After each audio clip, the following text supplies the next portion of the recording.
केंद्र स्वराष्ट्र मंत्री गस्त को नहीं प्रस्तुति बैठक आसंता 10 तारीख दिन संबलपुर गस्तरे आसुथिबा केंद्र स्वराष्ट्र मंत्री अमित शाह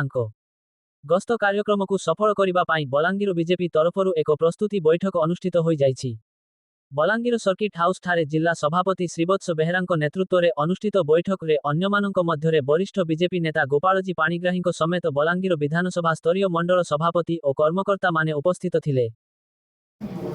आसंता मे 10 तारीख रे माननीय गृहमंत्री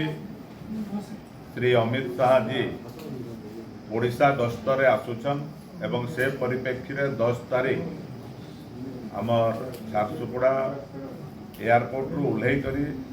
से सीधा आसबे संबलपुर एमसीएल एवं एमसीएल रो कार्यक्रम सारी करी संबलपुर रो पीएचडी पड़िया ठाने गोटे साधारण सभार अनुष्ठित होगा एवं सेन पश्चिम ओडिशार विभिन्न प्रकल्प के से घोषणा करबे।